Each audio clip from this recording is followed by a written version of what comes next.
It was supposed to be her triumphant return. Meghan Markle, once the belle of both Buckingham Palace and Hollywood, had carefully orchestrated her re-entry into the industry she abandoned for royal life. The Santa Barbara International Film Festival was set to be her moment. A glittering evening under California stars, surrounded by Oscar hopefuls, Netflix executives, celebrity allies, and just enough press to whisper "come back." But within 10 minutes of the ceremony's most anticipated speech, the entire room had frozen.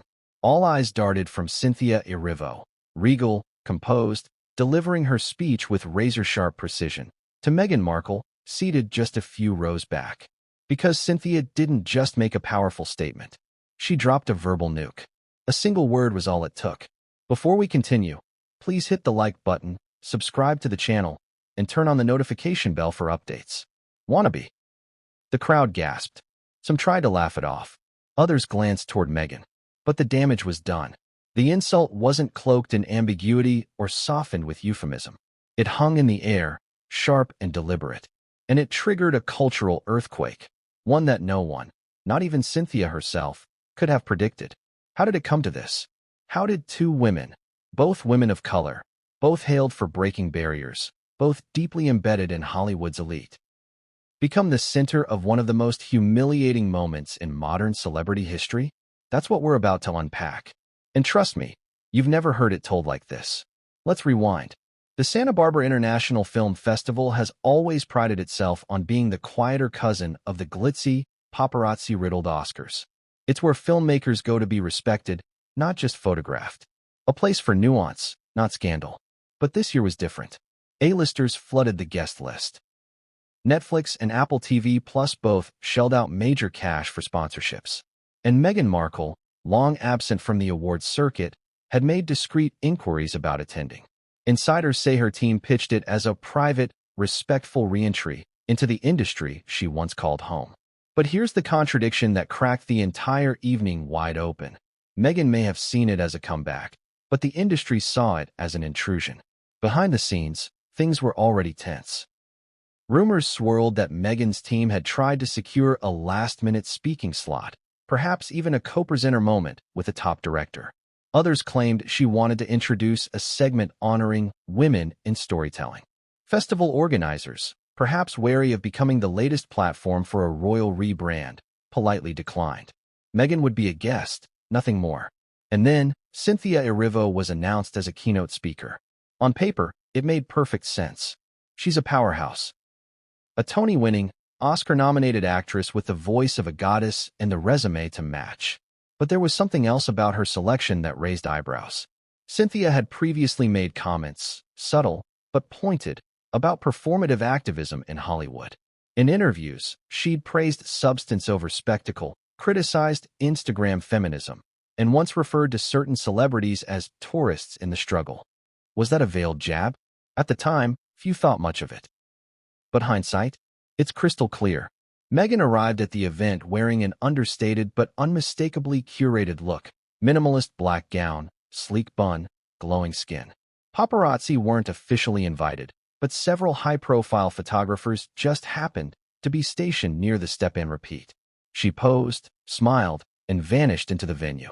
Sources say she was seated among other high-profile guests, not too far from the front, but not quite front row either. Just close enough to be seen. The ceremony began as expected. Tributes, montages, wine glasses clinking. Then Cynthia Erivo took the stage. The room leaned in. She was luminous. Her voice, as always, commanded the space. She began by speaking of her journey, the hurdles, the lessons, the mentors. She spoke of the weight of representation, the importance of earning your place, the grind it takes to be more than just a face. Then her tone shifted. "You see, there's a difference," she said, "between those who fight for a seat at the table and those who show up thinking the chair was already theirs." A pause. The audience didn't quite know where she was going yet. "It's easy to talk about being silenced," Cynthia continued, "when all you've ever done is make noise." That's when the tension cracked like glass. People glanced around. A few laughed, nervously. Some looked down at their programs. "But I don't come from that," she said. "I come from the kind of work that doesn't need validation. I come from the nights where nobody clapped, and the mornings where you still showed up. I come from craft, not clout. So forgive me if I don't bow to the wannabes. Gasps. Audible gasps. And then silence. Because everyone knew, everyone, who that last word was for. The cameras weren't on Meghan, but people didn't need footage to confirm what they saw. Her posture stiffened. Her expression faltered. She looked toward her assistant, then away. Her jaw clenched. Her glass of wine, untouched. Some say she whispered, "Unbelievable." Others say she smiled, stone-faced, as if daring anyone to approach her. But there was no doubt about it. Cynthia had detonated a cultural bomb, and Meghan was ground zero. What's most fascinating about this moment, and what turned it from awkward to seismic, was how quickly it spiraled beyond the room. Within minutes, audience members were texting media outlets. An anonymous tweet, "Did Cynthia Erivo just call Meghan Markle a wannabe?" started trending within 30 minutes. By the time the event wrapped, several clips had made it to Instagram, none showing the full speech, but all capturing the tension. And by midnight, #WannabeGate was born.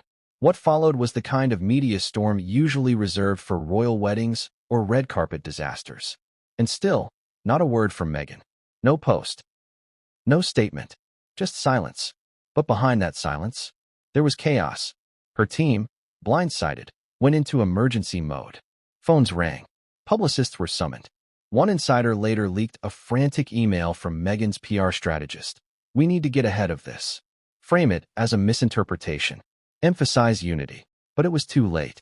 Cynthia's words were being quoted and celebrated everywhere. For many in Hollywood, it wasn't just a diss. It was catharsis. A call-out long whispered in backrooms and brunch tables, finally spoken aloud, and by someone with nothing to lose. Because here's the thing. Cynthia Erivo didn't need Meghan's approval. She didn't need to trend. She didn't need to prove anything to anyone.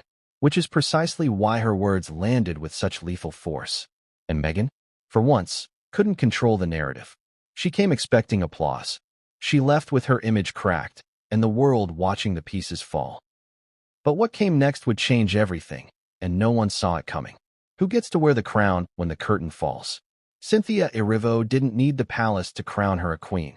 She earned it, with bloodied knuckles and blistered vocal cords, from London theater stages to the Oscar red carpet. And Meghan Markle? Well, she married into it, and then tried to trade it for something even shinier, global brand dominance.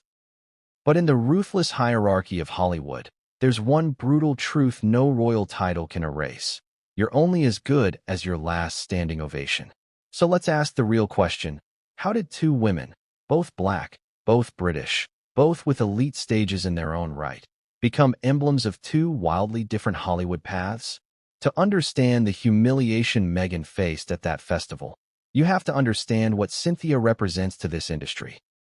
And why Meghan's presence triggered more eye rolls than applause. Cynthia's rise was never about glamour. It was about grit. Before she was commanding audiences with soaring arias and monologues that shattered hearts, she was hustling in London's West End, scraping by, dodging typecasting, and refusing to be boxed into the black best friend roles the industry loves to hand out like candy. She burst into mainstream consciousness with The Color Purple, leaving Broadway audiences sobbing and critics scrambling for superlatives. That wasn't luck. That was labor. She didn't marry a prince. She became the crown. Now think about Meghan. Her early Hollywood career? Modest at best. Small roles. Bit parts. A briefcase girl on Deal or No Deal. Her breakthrough on Suits was respectable, yes, but she was never the headline draw. Her star rose not from performance, but proximity. Proximity to royalty, to rebellion, to controversy, to clicks. And for a while, that worked. The Oprah interview broke records. The Archetypes podcast landed on Spotify's charts. Netflix inked a 9-figure deal for Untold Stories. But here's the contradiction that Hollywood eventually grew tired of. Meghan wanted to be seen as a voice for women, but her projects rarely centered anyone but herself. She wanted to be respected for her struggle, but recoiled from any critique. She wanted credibility, without ever doing the slow, painful work Cynthia had done for years. And that's where the resentment started to simmer. You don't get to skip the line in this town. Not anymore. There's a certain unspoken hierarchy in Hollywood. An invisible but deeply entrenched ladder. At the top, Artists, those who suffer for their work, those who hone their craft in silence, who weather rejection without a public tantrum, who let their performances, not their publicists, do the talking. Cynthia climbed that ladder rung by rung. And Meghan? She parachuted in, camera crews in tow. Let's not pretend it didn't work. At first, Meghan's star power exploded post-royal exit. Vogue covers, TED Talks, speaking engagements with five-figure price tags. But as time passed, something strange happened. Her projects became fewer, the impact smaller, the enthusiasm thinner. Spotify pulled the plug. Netflix projects stalled. A development deal with WME was whispered about in rooms, then disappeared. Meanwhile, Cynthia's trajectory kept soaring. Her portrayal of Aretha Franklin ingenious. Critics raved. Her performance in Harriet? Oscar-nominated. When producers mentioned her name, casting directors didn't ask for what project. They asked how soon. That's the difference. Cynthia's reputation was built on performance. Meghan's? On spectacle. And spectacle has an expiration date. Here's a moment that speaks volumes. At a Vanity Fair Oscars after-party 2 years ago, Meghan and Cynthia were both in attendance. Sources say Meghan approached Cynthia to introduce herself, a polite gesture, but telling. Cynthia, warm but reserved, simply said, "Nice to meet you," and moved on.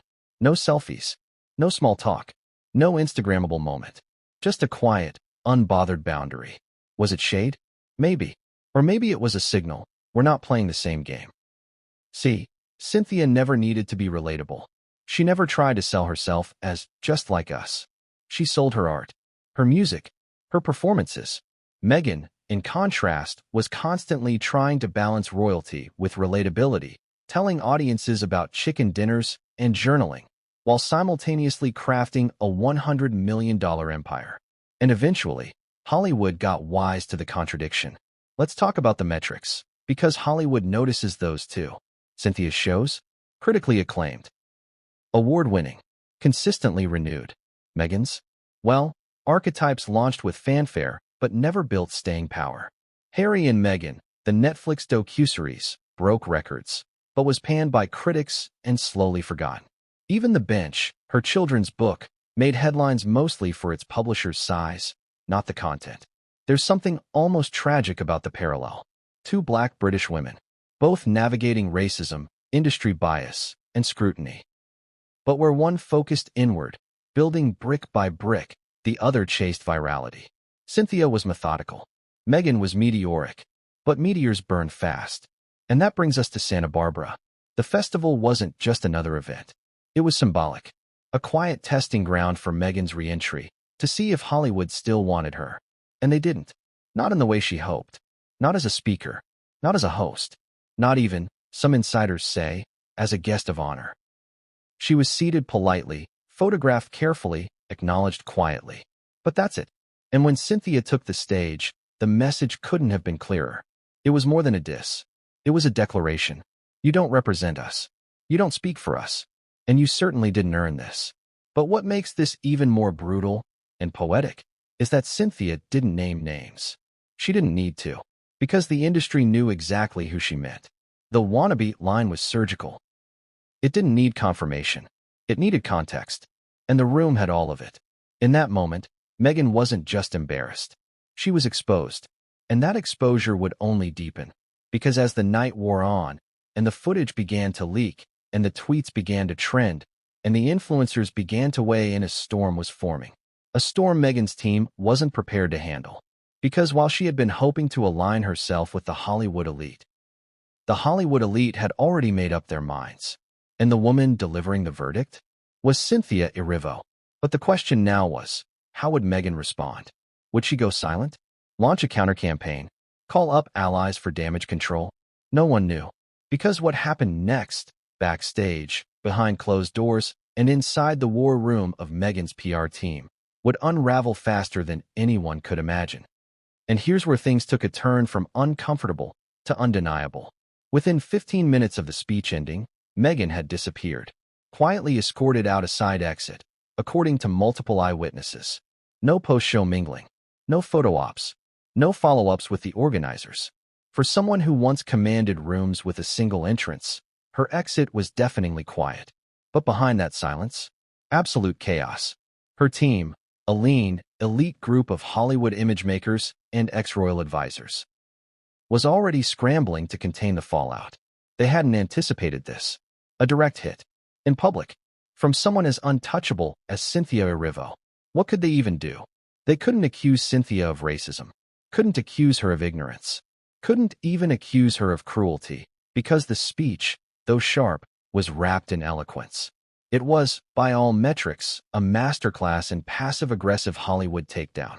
And it struck at the one thing Meghan couldn't defend in real time: her credibility. What was her narrative now? The hard-working, independent woman who escaped the constraints of royal life? Or the former duchess now struggling to maintain relevance in an industry that values results over resumes? The team went into crisis mode. Several sources, some on record, some anonymous, revealed that within hours of the event, Meghan's senior publicist contacted 3 major outlets with pre-drafted talking points.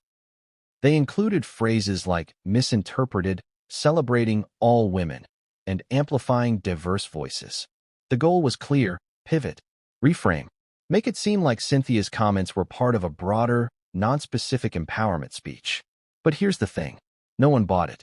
Because Hollywood insiders already knew what was simmering under the surface, and it had been for a while. Let's rewind to a few months before the festival. Meghan had been quietly shopping a new docuseries pitch. Not about herself this time, at least not entirely. It was centered around modern women rewriting the rules of power. Names were floated: Tarana Burke, Ava DuVernay, Cynthia Erivo. But here's the problem: Cynthia never responded to the pitch. In fact, her team declined the meeting entirely, with a one-line reply that's now become infamous in private circles: not the right fit. That snub didn't make headlines then, but insiders say Meghan was deeply offended. She had assumed Cynthia would be an obvious supporter, another powerful black woman, another voice against the institution. But Cynthia, ever the tactician, had already seen the writing on the wall. She wasn't interested in being part of anyone's brand campaign, especially not one as polarizing as Meghan's. And when the Santa Barbara moment unfolded, that history added venom to the wound. It wasn't random. It wasn't vague. It was personal. The internet lit up with speculation. Reddit threads decoded every syllable of Cynthia's speech. TikTok creators compared Meghan's facial expressions from before and after the wannabe moment. Memes flew. Reaction videos surged. The phrase, "she said what we've all been thinking," became a common refrain. But even more brutal than the internet's reaction was the industry's. Because for all the noise Meghan's name could still generate in tabloids, her standing in Hollywood boardrooms had been weakening for months. Studio executives were wary. Netflix had quietly passed on 2 unscripted pitches. Spotify had already walked. Even Ari Emanuel, her high-powered agent at WME, had stopped featuring her in internal priority meetings, sources claimed. Cynthia's public burn didn't just echo, it confirmed. And confirmation, in Hollywood, is fatal, because it shifts the conversation from "is this person difficult?" to "is this person worth the trouble?" And that shift is hard to reverse. But let's not paint this as a one-sided war. Meghan, even in retreat, had cards to play. She still had name recognition, an audience, a network of sympathizers in media and activism. But none of those assets meant much if the industry no longer saw her as bankable. Because here's a truth many forget: Hollywood is kind, until it isn't. It embraces, then ejects. It praises, then forgets. And the moment it smells weakness, the sharks circle. That's what Cynthia's speech did. It didn't just hurt Meghan's pride. It bloodied the water. And the sharks came fast. Within 48 hours of the festival, Meghan's team had pitched several damage control ideas to select media outlets: an op-ed, a surprise podcast episode, even a last-minute guest appearance at a women's empowerment event in New York. All were declined or postponed. One particularly biting moment came when a well-known magazine editor responded to a potential cover story with a blunt, one-line email: "We're focusing on performers, not personalities this quarter." Ouch. Meanwhile, Cynthia's star only burned hotter. The clip of her speech hit 20 million views in 3 days. Think pieces praised her bravery. She was trending on Twitter, profiled by Variety, booked for a keynote at the Producers Guild event. And not once did she clarify or retract a word. That silence spoke louder than any rebuttal ever could. Meghan, for all her carefully crafted messaging, couldn't compete with that kind of raw authenticity. She had built her post-royal identity on transparency, but had rarely allowed anyone to see her stumble. Cynthia had just shoved her off the pedestal, publicly, unapologetically, and poetically, and the world clapped. But what makes this even more brutal is the irony, because Meghan and Cynthia could have been allies, champions for each other, icons standing side by side. Their backgrounds: immigrant parents, elite education, British identity, race, shared intersections that could have united them. But one woman let her work speak. The other demanded the world listen, even when she had nothing new to say. And the industry chose. Cynthia was art. Meghan was noise. Still, this wasn't the end of the story. Not yet. Because humiliation doesn't end in silence. Not for someone like Meghan. There would be consequences. There would be a response. Her brand, her legacy, her survival demanded it. But how do you respond when the room is already applauding your rival? What came next wasn't a statement. It was a scramble, and it would expose just how deep the cracks in Meghan's empire had become, and how far she was willing to go to salvage what little control she had left. Who really invited Meghan Markle to the Santa Barbara International Film Festival? And more importantly, why? It's the question no one wanted to ask out loud, but everyone was whispering as soon as Cynthia Erivo's wannabe bomb detonated across the ballroom. Because let's be honest, Meghan Markle isn't just a guest at these kinds of events. She is the event. Every appearance is strategic. Every camera flash is choreographed. Every invitation is scrutinized. So why would she walk straight into a room that was, by all appearances, so dangerously cold? Was it a genuine attempt to re-enter the good graces of the industry? Or had she walked into a trap? Let's peel back the velvet curtain. According to multiple sources inside the festival's planning committee, Meghan's name appeared late in the guest list cycle, surprisingly late, considering her profile. Initial RSVPs were being finalized in early December, and Meghan's team didn't confirm her attendance until mid-January. That's unusual, especially for someone who was, reportedly, hoping to secure more than just a seat. Yes, that's right. Meghan, or rather her Hollywood PR team, had allegedly lobbied for her to present an award. Not just any award. The Virtuosos Tribute, a segment celebrating rising talents who demonstrated exceptional artistry and impact over the past year. It was the kind of role that would have placed Meghan back on stage, microphone in hand, sharing the spotlight with serious performers. Not influencers, not celebrities, actors. But the board said no. Why? Because, according to a leaked internal memo, obtained by an industry whistleblower and posted anonymously on a film gossip forum 3 days after the event, the selection committee wanted to avoid overtly politicized figures that could overshadow the honorees. Meghan wasn't banned, but she wasn't welcomed either. And yet, she still came. Why? This is where things get murky and, frankly, suspicious. Enter Abigail Delaney. If you haven't heard that name before, you're not alone. She's a mid-level publicist who recently moved from political PR into entertainment. And according to insiders, she's been working quietly with Meghan since late last year. Her specialty? Narrative control, but also back-channeling. Sources say Delaney was the one who reached out to the festival's special events coordinator under the guise of the Archwell Foundation's interest in supporting regional arts initiatives. It sounded innocent, strategic, charitable, but it was a wedge. Delaney allegedly suggested a casual sit-down between Meghan and the festival director over coffee, a conversation that, by all accounts, was warm but non-committal. Meghan was offered a guest pass. Nothing more. No stage time. No panel. No spotlight. Still, that didn't stop the rumors from swirling. Especially when Meghan's team began requesting details about red carpet timing, potential press opportunities, and mutually aligned guests. That last phrase raised a few eyebrows. Translation? They wanted to know who else was going to be in the room, and perhaps more importantly, who wouldn't. Which leads us to the million-dollar question. Was Meghan unaware Cynthia Erivo would be headlining the night? Or was she told, and came anyway? There are two competing theories. Theory 1. Meghan was genuinely unaware. Her team had been so focused on logistics and image management that they failed to scan the program closely. If true, this would be an epic blunder, especially considering Cynthia had been announced weeks earlier as the keynote speaker. It would suggest incompetence at best or ego at worst. Theory 2. Meghan did know, but she didn't believe Cynthia would take a shot at her. Perhaps she thought past attempts at collaboration or solidarity would act as a buffer.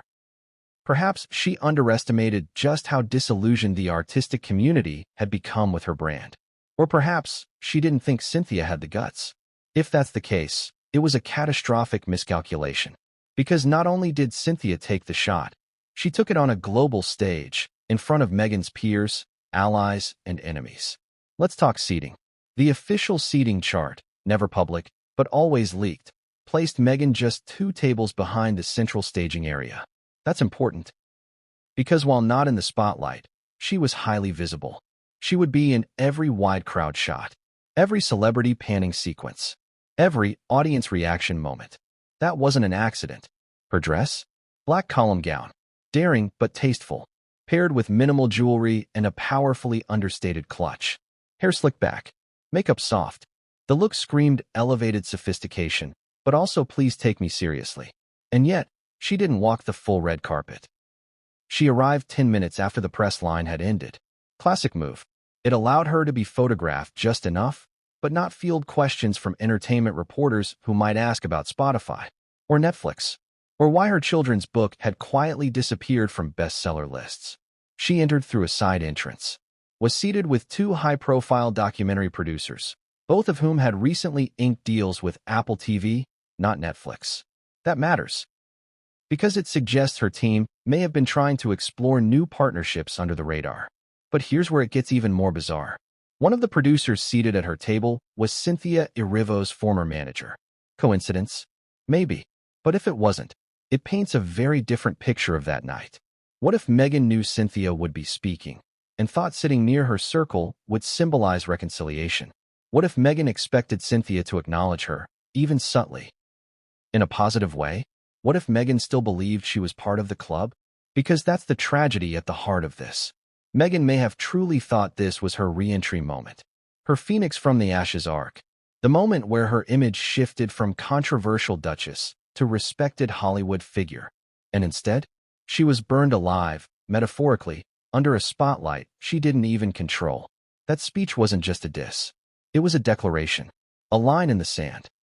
A message from inside the room that Meghan so desperately wanted back into. It's worth noting that several people who previously aligned with Meghan, at least publicly, were notably absent from the festival. No Tyler Perry, no Gayle King, no Serena Williams. Even Oprah, who lives nearby and has supported the festival in the past, didn't make an appearance. Was that coordinated?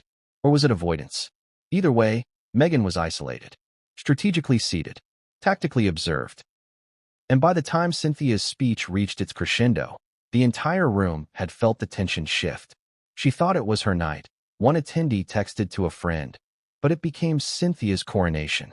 Let's not pretend Meghan didn't feel it. She's media savvy, hyper-aware. Some would say even addicted to perception. She knows when the room turns. And it did. But what's even more fascinating is what happened after she left. Because within minutes of her exit, other attendees, some of them rising stars, others mid-tier power players, began sharing reactions on Instagram stories. Most were subtle, a champagne glass emoji, a few caption, a quote from Cynthia's speech. But one post, from an up-and-coming screenwriter, stood out. Some people borrow crowns. Others are born queens. What a night. It got thousands of likes. And Meghan's name wasn't even mentioned. She didn't need to be. The entire room already knew who it was about. But what came next would shatter any illusion Meghan had left. Because backstage, as her team panicked and damage control spun wildly out of control, Cynthia was preparing to post 10 words that would set the internet on fire. Have you ever felt a room stop breathing? Not just go quiet, but actually pause, as if the air itself thickened and froze. That's what happened the moment Cynthia Erivo said the word wannabe. But the power of that moment wasn't in the insult. It was in the build-up, the precision, the calm, deliberate pacing of a woman who knew exactly what she was about to unleash, and did it anyway.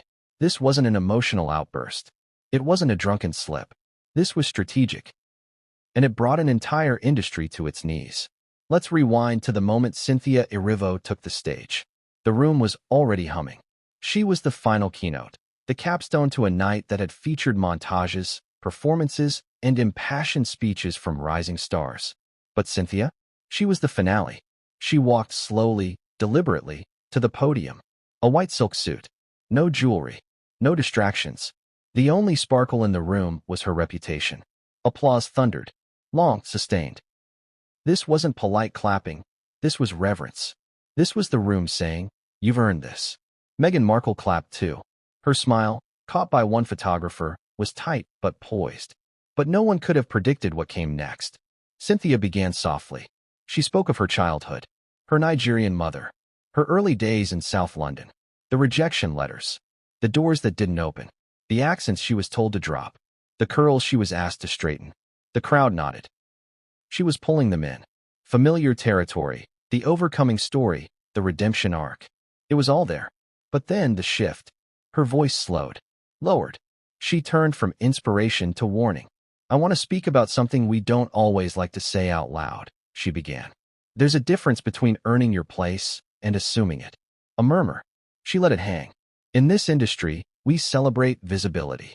But visibility without integrity is just noise." Now heads were turning. She wasn't speaking generically anymore. She was targeting. "You see, it's one thing to fight for a seat at the table. It's another to arrive with a crown you didn't earn and expect the world to bow." The audience froze. They knew. Everyone knew. Meghan's table, silent. But Cynthia didn't flinch. Some of us have spent years in the dark. Building. Failing. Rising again. With no headlines. No cameras. Just the work. Applause broke out. Tentative, then louder. Not all at once. But from the corners of the room where the real actors, the real filmmakers, sat. The ones who knew what Cynthia meant. And then she said it. "It's easy to talk about being silenced," she said, "when all you've done is make noise. The truth is, you're not being silenced. You're being heard and rejected." Dead silence. You could hear a fork drop. A breath caught. Cynthia paused, smiled faintly, and added, "And we must stop giving platforms to wannabes." There it was. No backpedaling. No ambiguity. Just a clean, surgical incision across the heart of Meghan's Hollywood rebrand. The moment was biblical. Some stared straight ahead, refusing to react. Others glanced anxiously toward Meghan's table. Her assistant whispered something. Meghan didn't move. She blinked. Hard. Now let's dissect that final blow. Wannabes. It wasn't just a schoolyard insult. In Hollywood, it's poison. Because the entire business is built on image. On perception. On illusion. Calling someone a wannabe in this town? That's not just saying they're untalented. It's saying they're fake. A pretender. A fraud. And when it's said from a stage, by someone with Cynthia's resume, it sticks. The cameras weren't rolling in that moment. Not officially. But you better believe the phones were. Though the festival banned live streaming and discouraged recording, multiple clips began surfacing on private stories, Finstas, encrypted Telegram groups. And within 2 hours, one of those clips, grainy, shaky, but damning, leaked onto X, formerly Twitter.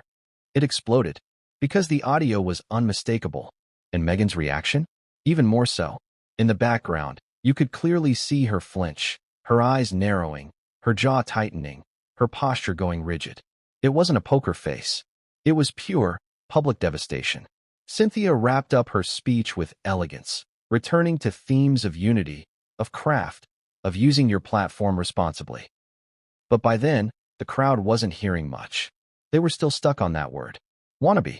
And as the lights dimmed, the whispers began. She meant Meghan. No way that wasn't about her. She was sitting right there. Did she just say what everyone's been too scared to? But the real dagger? Wasn't what was said. It was what wasn't. Cynthia never mentioned Meghan by name. Not once. She didn't need to. The implication was stronger than any direct accusation. And that's what made it bulletproof. She couldn't be accused of defamation. She didn't technically say anything wrong. But the message was deafening. And that's when Hollywood did what it does best. It chose. Within an hour of the clips spreading online, people began quietly aligning themselves. Cynthia's team reposted quotes from the speech. carefully edited to highlight empowerment, not the wannabe moment, but everyone knew what was being referenced. Celebrities liked, commented. Shonda Rhimes tweeted a single clapping emoji. Viola Davis posted a quote from Audre Lorde. The master's tools will never dismantle the master's house. Zendaya's stylist reposted a Cynthia clip with the caption, "Phew, we needed this." Meanwhile, Meghan's circle? Silent. No Instagram post. No statement. No, what a beautiful night caption. Nothing. Radio silence. And when Meghan leaves a room and doesn't post, doesn't spin, doesn't smile for the cameras, that's not strategy. That's shock. The woman who built an empire on voice, on narrative, on control, had just lost it all in one sentence. But the aftershocks hadn't even started. Because behind the scenes, as Cynthia was being congratulated and Meghan was being escorted out a back exit, a much more ruthless game was already in motion. The PR war, the press angles, the influencer fallout, and something far more dangerous, the A-lister allegiance shift. But what no one could have guessed was what Cynthia would do next. She wasn't done, because a single Instagram post was about to take this moment from festival footnote to global cultural earthquake. Have you ever watched someone lose everything, frame by agonizing frame? Not in a dramatic collapse, not with screams or tears, but with a tightening of the jaw, a twitch behind the eyes, a blink that lasts a beat too long. That's what people saw when the camera panned, just for a second, to Meghan Markle's face after Cynthia Erivo dropped the now infamous line. Wannabe. The word hung in the air like a curse. But it was Meghan's face, not the insult, that would spark the real explosion. Because in Hollywood, everything is optics. And this was a visual takedown. You have to understand, there was no official livestream. The Santa Barbara International Film Festival is a prestige event, not a People's Choice Awards circus. The organizers value exclusivity, controlled press, carefully curated image management. But even they couldn't contain the digital wildfire. By 10:41 p.m., a grainy video from the third row hit a private Discord server for entertainment journalists. By 11:05 p.m., it was on TikTok. Within an hour, over 3 million views. It starts innocently. Cynthia at the podium, voice steady, face impassive. Then the word, a beat, and the camera, unplanned, unsanctioned, opportunistic, catches Meghan. She doesn't gasp. She doesn't frown. She doesn't even blink at first. What she does is more revealing. She freezes. Her smile, the soft, performative, press-ready smile she's mastered over the years, vanishes. Her lips part, just slightly, as if to say something. But nothing comes out. And then, a flicker. The eyes darken. The chin lifts by half an inch. The nostrils flare. It's subtle. Micro-expressions. But damning. The internet pounced like vultures. Watch her face when Cynthia says, "wannabe," one tweet read. That's the face of a woman who knows she just got publicly assassinated. Another, no one does passive-aggressive silence like Cynthia Erivo. And no one reacts worse to being sidelined than Meghan Markle. But it didn't stop there. TikTok sleuths went full forensic. They slowed the clip down, zoomed in, stabilized the shaky cam, applied AI tools to enhance the clarity. Lip readers were tagged. Body language experts weighed in. One analysis, posted by a former FBI profiler turned YouTube host, broke it down minute by minute. Note the tension in the jaw. That's an involuntary clench. See how her shoulders draw back slightly? Defensive posture. Her fingers tighten around the clutch in her lap.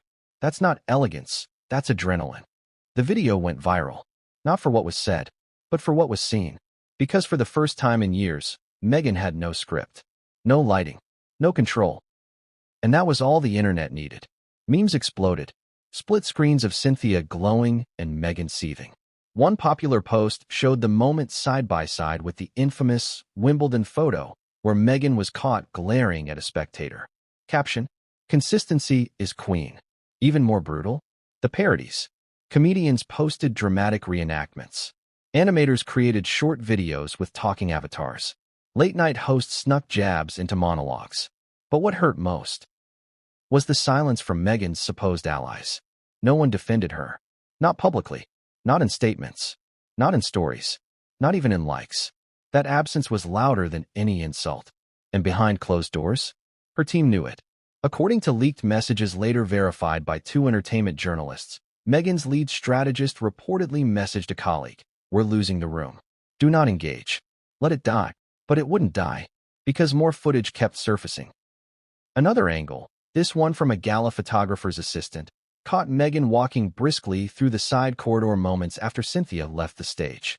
Her hand on her phone, face like stone, security flanking her, but not engaging. She didn't speak to anyone, didn't pause for pictures, didn't look back. One attendee described the moment in a now-deleted Instagram story. She passed by like a storm cloud. No words, just lightning in her eyes. Now let's pause here. Because this wasn't just humiliation.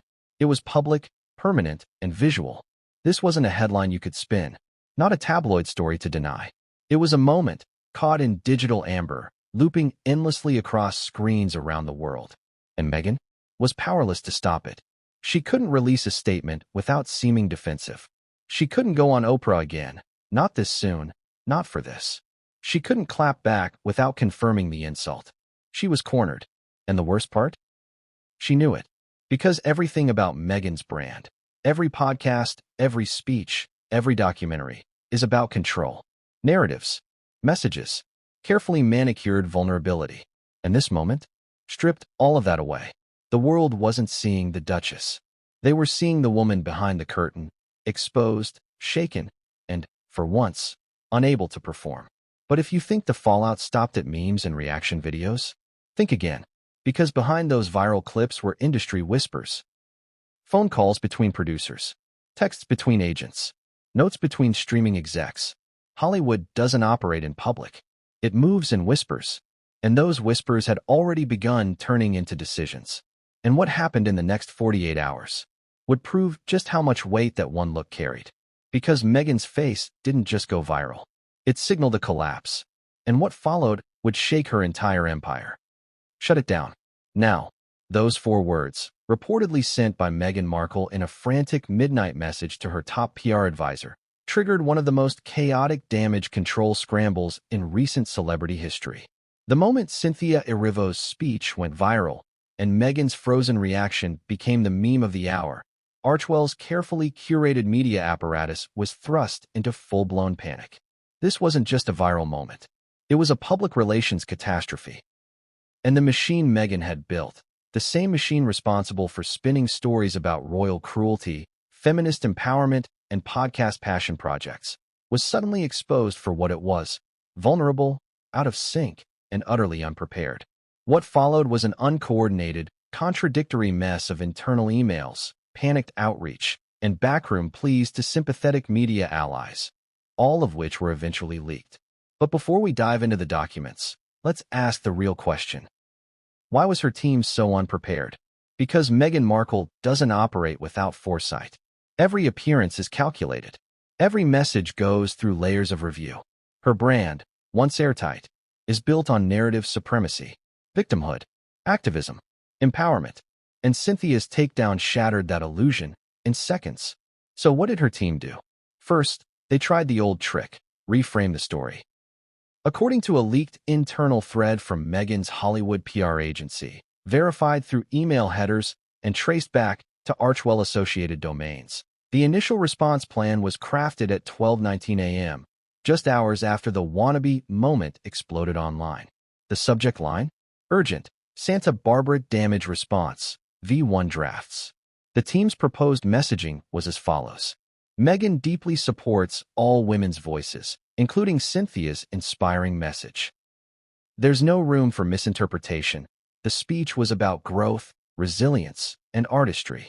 Any perceived tension is a media invention. Meghan applauds Cynthia's success. But here's the thing. It was tone-deaf. Because by then, the public had already seen the footage, heard the gasp, watched Meghan's face. The narrative was out of her hands. Still, the team persisted. At 12:47 a.m., a second round of edits went out, this time more aggressive. Disappointed to see important cultural moments distorted by viral sensationalism. A powerful night has been reduced to gossip by people who weren't even there. One line even suggested Cynthia's speech was being weaponized to pit black women against each other, a particularly risky move that raised alarms internally. Because let's be honest, Invoking that angle in this context wasn't just disingenuous. It was insulting. Cynthia Erivo wasn't vague. She wasn't confused. She wasn't misquoted. She was deliberate. And the idea that her words could be explained away as misunderstood empowerment only made Meghan's team look worse. But the emails didn't stop there. At 1:13 a.m., Meghan's head of digital strategy sent a desperate message to a short list of high-profile influencers, journalists, and podcast hosts. The subject line? Narrative guidance for morning commentary. Attached was a bullet-point list of phrases to use when discussing the event online. Let's celebrate women, not divide them. It's sad how quickly we turn on those who challenge power. Meghan's grace is evident even when others throw shade. Some influencers complied. A few posted generic statements of support, but most went silent. They could smell the spin and didn't want the backlash. Meanwhile, things were unraveling elsewhere. Another leaked thread revealed that Archewell's in-house media strategist tried to contact People, Variety, and The Cut, requesting that they reframe their coverage of the festival. All three passed. One editor reportedly replied, "We're not touching this. Too messy. Too obvious. Oof." And then came the most damning moment of all, a message sent at 2:31 a.m. from Meghan herself, addressed directly to her agent and her crisis team. No, absolutely not. We do not let her control the story. We respond, on our terms. She followed it up with a now infamous line, quoted in multiple insider leaks. "We built this platform from nothing. I'm not letting someone who sings in musicals tear it down." That quote didn't stay private for long. By morning, it was circulating in media WhatsApp groups. By lunch, it was a trending hashtag. Hashtag sings in musicals. What was meant as a private jab became a public disaster. Because the quote confirmed the worst suspicions about Meghan's internal arrogance, that she still believed herself to be the protagonist in every room, every event, every story. And Cynthia? Just a side character in her show. But the internet didn't agree. People rallied behind Cynthia harder than ever. Tweets flooded the timeline. She doesn't just sing in musicals. She owns stages you'll never touch. She earned every note. You tried to buy the applause. One woman needs an audience. The other commands it. Meghan's PR team tried to deny the quote, tried to say it was fabricated, but insiders knew it was real. Even her agent, usually diplomatic, distanced himself quietly. WME issued no official comment. Meghan's planned appearance at an upcoming Women in Media Summit was quietly pulled from the program. One industry executive summed it up in a now-deleted LinkedIn post. You don't recover from that kind of arrogance, especially when you've burned through all your goodwill. And just like that, the PR machine cracked. For the first time, the engine that had fueled Meghan's image for years sputtered and died in full view of the world. No apology, no pivot, no spin, only silence. And in that silence, a new voice was rising. Cynthia's. But before she spoke again, she posted 10 words, one caption, and everything ignited. 10 words. No tags, no hashtags, no filter. And yet, those 10 words detonated like a precision-guided missile through the already crumbling facade of Meghan Markle's Hollywood comeback. Some wear tiaras, others do the work. Posted at 7:12 a.m. the morning after the Santa Barbara International Film Festival, the caption appeared beneath a black-and-white photo of Cynthia Erivo standing at the podium mid-speech. Her head held high, her hand outstretched, her gaze forward. No location tag, no smiling selfies, no performative praise. Just a statement. It didn't mention Meghan. It didn't have to. Within 4 minutes, the post had over 30,000 likes. Within the hour, 500,000. Comments flooded in, some from fans, many from insiders. And with each new like from a verified Hollywood name, the divide became clearer. Because this wasn't just a caption. It was a cultural declaration. It was Cynthia drawing a line. With elegance, precision, and just enough venom to let the world know that her speech wasn't a moment of accidental shade. It was intentional, calculated, unapologetic. The response was electric. Oscar-winning screenwriter Emerald Fennell commented with a single flame emoji. Ava DuVernay reposted it to her story with the words, "When truth walks into the room, no one needs to shout." Janelle Monáe dropped a single phrase, period. And most damning of all, Michaela Seal. Fiercely respected, famously selective, followed Cynthia minutes after the post went live. She unfollowed Meghan hours later. Hollywood noticed. Because in this town, you don't need to say it. You just need to signal it. And the signals were deafening. Let's talk about those 10 words. Some were tiaras. Others do the work. They cut deeper than any direct insult could have. Because they weren't about titles, or fame, or even race. They were about credibility. About the quiet contempt brewing in creative circles, where artists who've labored in silence, been rejected, underpaid, underestimated, watched as Meghan tried to build an empire off proximity to struggle rather than proof of craft. The tiara? A metaphor. The royal legacy Meghan tried to shed and simultaneously monetize. The work? A blade. Referring not just to acting chops, but to creative sacrifice. The years Cynthia spent building, not branding. The irony was unmissable. Meghan, who had spent the last 3 years claiming she wanted to be seen for who she really is, was suddenly being seen and not liking what people saw. Now here's where it got uglier. By noon, Archwell insiders were panicking. Multiple entertainment journalists, including one at The Hollywood Reporter, received off-the-record pitches claiming Cynthia's post was reckless, divisive, and an example of black-on-black media violence. Yes, really, the backlash to that angle?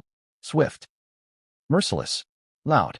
Black Twitter erupted in defense of Cynthia. She's earned the right to speak. You don't get to cry racism when another black woman challenges your record, not your race. This ain't the palace. This is Hollywood. Here, receipts matter. It became very clear, very fast, that no one, not even the most progressive media outlets, was buying the spin anymore. And then came The Atlantic. In a piece that dropped just 36 hours after the caption, writer Nicole Hannah-Jones penned a damning essay titled "The Weight of Earned Authority." One quote stood out. Erivo's caption was not a subtweet. It was a requiem for a woman who mistook attention for legacy. That line went viral. Suddenly, Cynthia wasn't just winning a social media battle. She was becoming a symbol. A stand-in for every working actor, every woman who clawed her way into a room without a shortcut, without a title, without a Netflix deal riding on pity. And Meghan was now painted as the exact thing she always tried to avoid being seen as. Entitled. But here's where things get even colder. While Cynthia's post garnered universal applause, Meghan's Instagram remained silent. Not just about the festival. About everything. No new photos. No quotes. No reposts of friends' support. Nothing. That silence. It wasn't strategy. It was shock. Insiders now say that Meghan's team was in full lockdown. No press calls. No social posts. No contact with celebrity allies, because they didn't know who was still on their side. Some publicists even pulled their clients back. One agent, representing an actress who had previously voiced support for Meghan, told her client not to like any Cynthia-related posts. Too radioactive, he allegedly said. You don't want your name in this story when it crashes. Because now it wasn't just a PR mess. It was a reputation sinkhole. And Meghan's team knew it. They reportedly pitched a counter caption to be posted on her own page. A vague, smiling photo with a quote about rising above negativity. Something poetic. Disarming. Meghan refused. She didn't want to look weak. But her silence was worse. Because while Cynthia's 10 words spread like wildfire, Meghan's voice vanished. And with it, her power. Let's not pretend the caption was the only move Cynthia made that week. Behind the scenes, sources say she received 5 new offers in the following 72 hours. A book deal.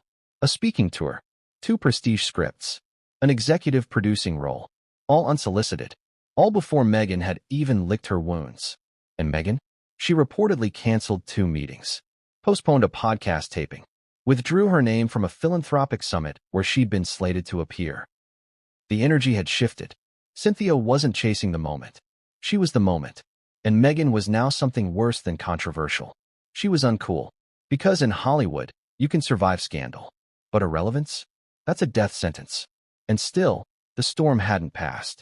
Because while Cynthia remained graceful, unbothered, and publicly silent, other celebrities were just getting started. And one by one, the power players would begin taking sides. And not everyone was on Meghan's. No official statements. No scathing tweets. No viral interviews. Just likes. Unfollows. Silence. Hollywood doesn't pick sides with press releases. It chooses with whispers, eye contact, and social media breadcrumbs. And in the days following Cynthia Erivo's 10-word Instagram lightning bolt, the industry's loyalties were suddenly, unmistakably redrawn. Meghan Markle wasn't just facing a bruised ego. She was facing an industry-wide realignment. And this time, no one was coming to her rescue. The first blow came quietly. Zendaya. She didn't unfollow Meghan. She never followed her in the first place. But she liked Cynthia's post. Twice. First the original caption. Then a repost by InStyle magazine celebrating Cynthia's leadership and authenticity. That double tap didn't go unnoticed. Zendaya's influence is seismic. She's beloved, respected, untouchable, and her silent alignment was read as a clear message. I know who earned their seat. Then came Lupita Nyong'o. On day 2, she shared a quote on her story. The throne isn't for the loudest. It's for the realest. No tag, no context, but posted minutes after Cynthia's speech began trending again. Coincidence? Hardly. And then, Shonda Rhimes, the woman who gave us Scandal, How to Get Away with Murder, and Bridgerton, a titan whose opinion can shape the careers of actors overnight. She tweeted a simple gif of Kerry Washington sipping tea. That's it. No text. No tag. But timed perfectly with the breaking headlines around Meghan's now-leaked PR meltdown. It went viral, and it cut deep, because Meghan had long aligned herself with Shonda's brand, power, voice, visibility. But now, that tea-sipping gif said everything Shonda couldn't say aloud. That Meghan's crown was slipping.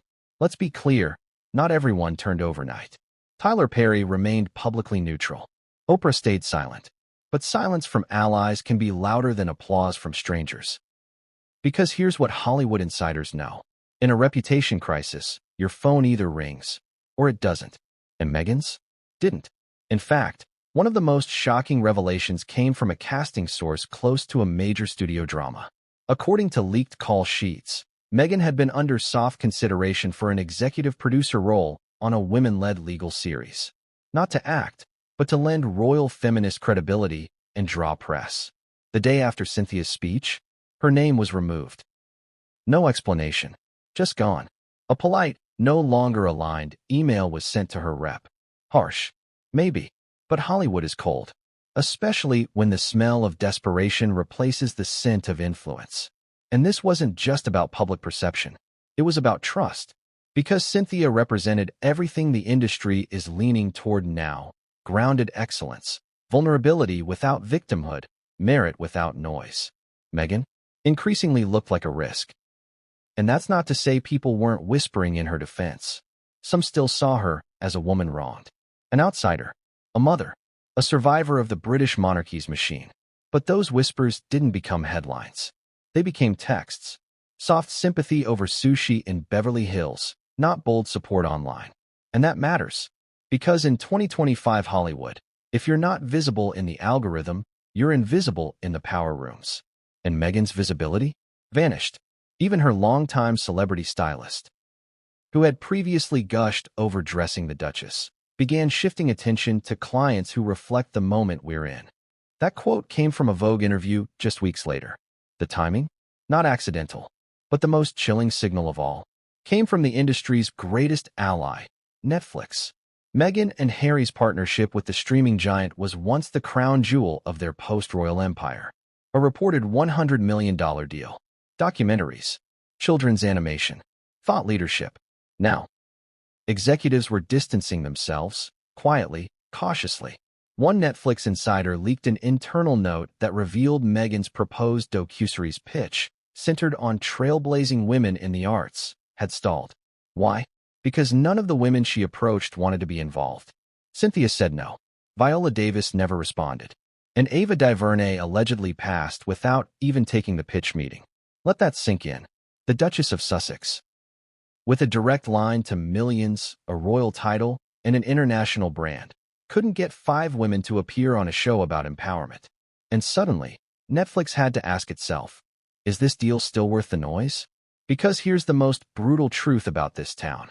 Once you become the punchline, the boardrooms stop laughing with you. Meghan's name, once a PR magnet, was now a liability. Producers were told to avoid Duchess drama. Publicists were advised to tread lightly when booking their clients near Archwell.